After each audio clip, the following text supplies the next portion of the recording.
was under the influence of PCP, LSD, ketamine, mushrooms, and ecstasy.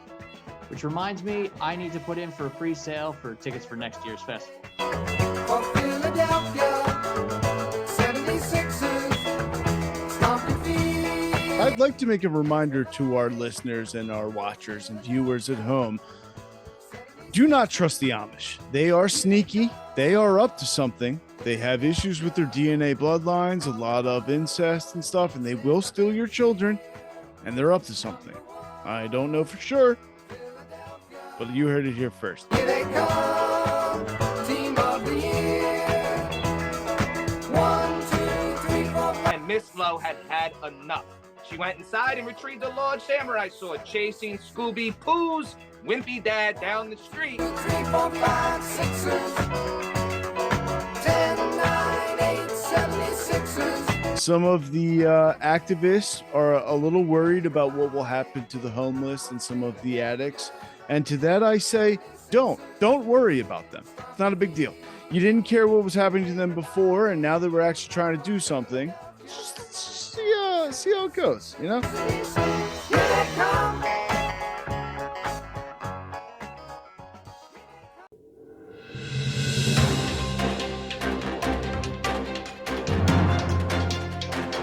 Hello and welcome to another episode of the Working Perspectives Podcast presents WPP News. I'm Matt Lavelle, accompanied by Liam Reese, Mikey Metagon, and J Dub. On this show, we'll be bringing you the internet's juiciest news stories and reporting on everything from the Kensington Clean Up to the Scouts rebrand and a Florida man baring his teeth. We're going to head now to Liam Reese with entertainment news, who's going to give us the latest on the newest Bronx Slammer.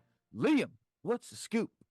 Jim Jones, remember him from Dipset? He was with Cameron and God, what was the other guy's name? Joel Santana. Joel Santana, that's right. Well, he was at the Fort Lauderdale Hollywood Airport. That's right. We're going to Florida right out the gates. Mhm. Anyway, there's a video of Jim Jones and some old head coming down the escalator. And like right as the video starts, they're already wrapped up. They're like locked arms. The older dude kind of moves towards Jim Jones, but Jim does the kind of like he's like out of the way, grabs the guy's belt, like the back of his belt, and uses his momentum against him. They fall down a few steps and they hit like another guy, and they hit two other guys at the bottom of the steps. And the one guy apparently was his friend, but they fall. The old head, he takes the brunt of the fall. As they fall, they land on the two guys. And even the older looking guy and the younger guy in a hat, they all get up, and Jim and the guy he was originally fighting with, they're fighting each other. The guy who's fighting Jim, he tags him once, but it doesn't look like it really did anything. The guy who's his friend that was in the hat, he kind of falls back against the escalator, gets up, and while Jim Jones and the older dude are fighting, he comes up from behind him and hits him with like the worst, like, you know, that when you would have a dream that like you dreamed like you're trying to like hit something and it's just like your arms are jello. Underwater punch. Well, it's like if that was real, that's like how that guy was hitting him from behind. Anyway, the cops show up, they break it up. Nobody ends up getting charged. They, you know what I mean? They let Jim Jones, the other two guys, walk. But I will say the guy that Jim Jones was fighting with probably will sue him because he was leaking pretty bad from his forehead. And that's it. I'm Liam Reese, Entertainment News. Thank you. Thank you for that, Liam Reese. When asked for comment, the guy who was thrown down the escalator responded by saying, "Fallen." Fallen. Now that's what I call a crash landing. Those escalator steps are rough, yo. They do not have a very forgiving, they got like ridges to them and teeth. Dynamite dropping, J-Dub. We're going to keep it moving. We're going to head to Mikey Metagon, who's going to talk to us about the Scouts of America. Mikey, what's the story? On site, on scene, here at the headquarters of the Boy Scouts of America, which was founded in 1910 and has over 130 million Americans participate. It's rebranding. The Scouts, which yours truly was a member of, teaches many skills to young boys, such as fire building, rope tying, survival skills, and also how to deal with being unmercifully bullied at school. I was hoping the rebranding might be to those fugazi uniforms, which look like a janitor's outfit, jazzed up with weird badges and pins that almost qualify as stolen valor, in my opinion. But that's not the case. So I thought maybe they're finally going to remove and prosecute the perpetrators in over 92,000 reported cases of sexual abuse. But they apparently are just going to keep shuffling these crumb bums up, down, left, right, like the Catholic Church does with their scumbags. So the big move they're doing is a name change to Scouting America, which sounds like a spin-off of American Pickers on a Discovery Channel to me. They say the name change is to emphasize its commitment for inclusion for boys and girls, which I'm very confused with because that's why they have Girl Scouts. I believe it's a power move to take over the Girl Scout cookie Scaro empire, and a move so powerful we have not seen the likes of since Leah Bill Scott Balls Thomas completed her takeover of women swimming. And I believe it's very disrespectful. But hey, what does a Wonder Bread wop like me know? Michael Medigan, WPP News, back to the studio. Thank you for that, Mikey Medigan. I'll tell you, this gives Weeblos a whole new meaning. Very good stuff. We're going to keep it moving. We're going to head to J-Dub. J-Dub. Again, that's J-Dub. And he's going to tell us about the cleanest place in Philadelphia. J-Dub, what's the story? Clean up, everybody, everywhere. Clean up, everybody, do your share. Philadelphia has begun its Kensington Clean Up resolution. Mayor Sharrell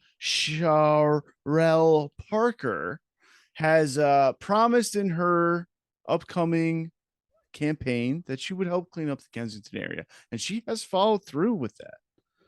Some of the activists are a little worried about what will happen to the homeless and some of the addicts, and to that I say, don't worry about them. It's not a big deal.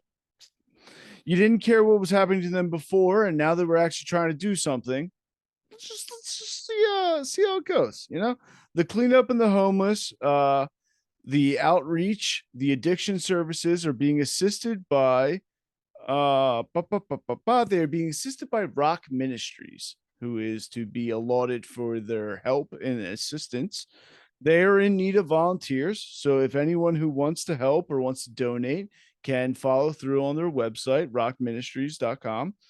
And I just want to say that I think this operation, this progress to clean up the streets underneath the L, is a beautiful thing.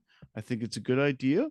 And the wellness services and the homeless services the city's offering is nothing but good. I look forward to clean and beautiful streets in Kensington once again. Matthew, back to you. Thank you for that, J-Dub. When asked for comment, a Kensington resident responded by saying, "You can put shit in a sandwich, but it's still a shit sandwich."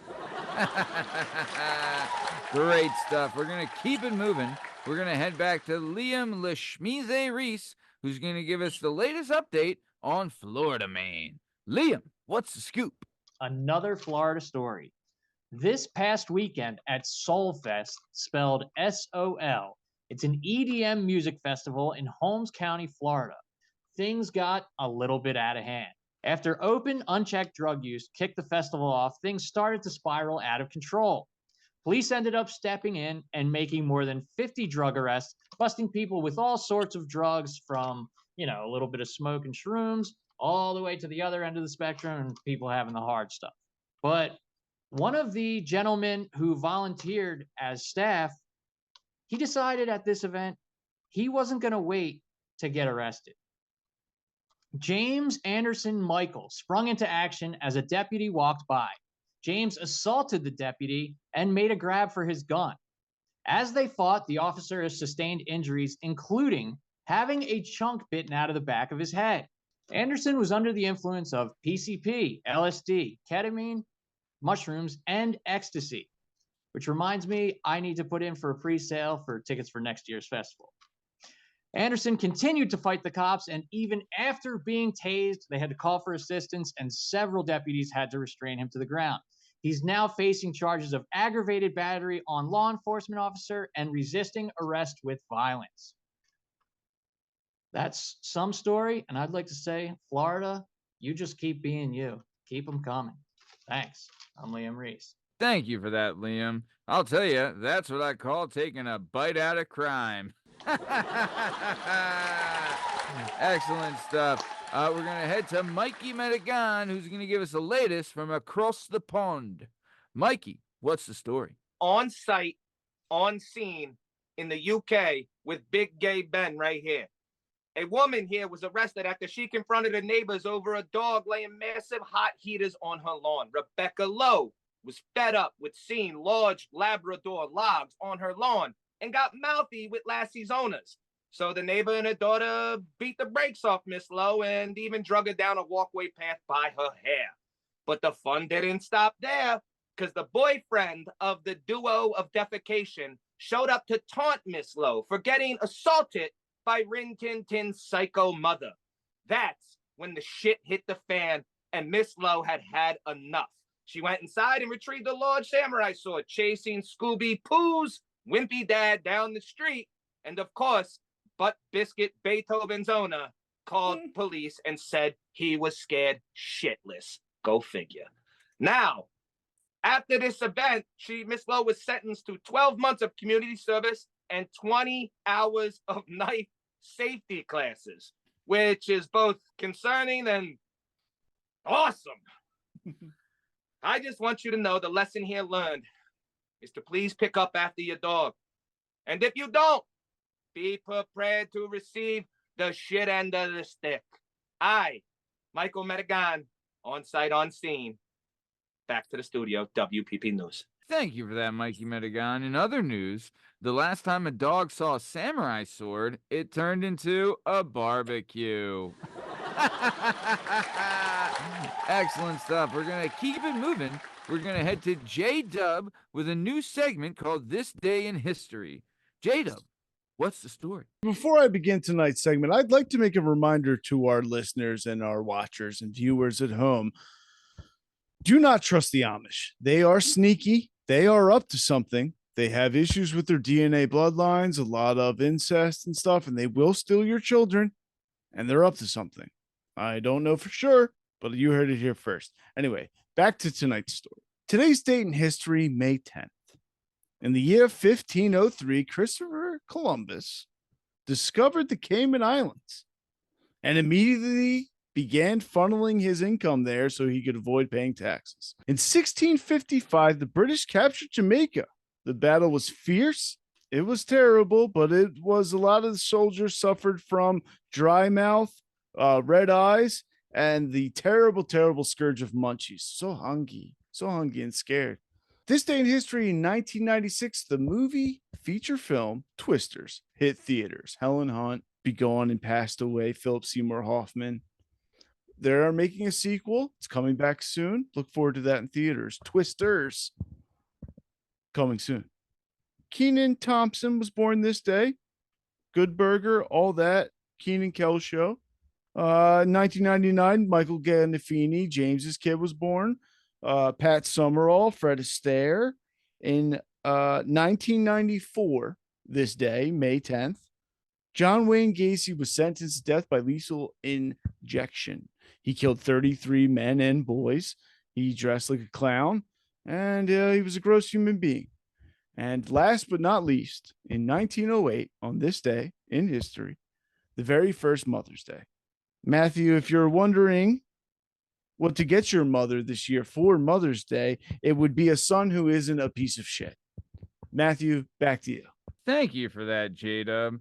Well, speaking of Mother's Day, J-Dub, I got your mom a nice healthy cream pie. Again. You'll beat mule, thank you. Shout out the cream saver. Yahoo! All right, well, speaking of the cream saver, the meat mule, a.k.a. J-Dub's mom, this has been another episode of the Working Perspectives Podcast presents WPP News. I'm Matt Lavelle. He's Liam Reese. He's Mikey Medigan, and that's J-Dub. In case you're wondering, you can find all our stuff and all our content on all podcast platforms and YouTube at Working Perspectives Podcast. You're also on Instagram at Working Perspectives Podcast. You can join us on Twitter and TikTok at Working P Pod. If you'd like to be a guest on the show, please email us at workingperspectives@gmail.com. And please like and subscribe, and we'll keep bringing you this sweet, sweet content. Thanks for listening, and we'll catch you next time. Thanks. See ya. Oh, yeah. And happy Mother's Day to all the moms out there, especially the meat mule. All right. Thanks. See ya. Stand up and cheer.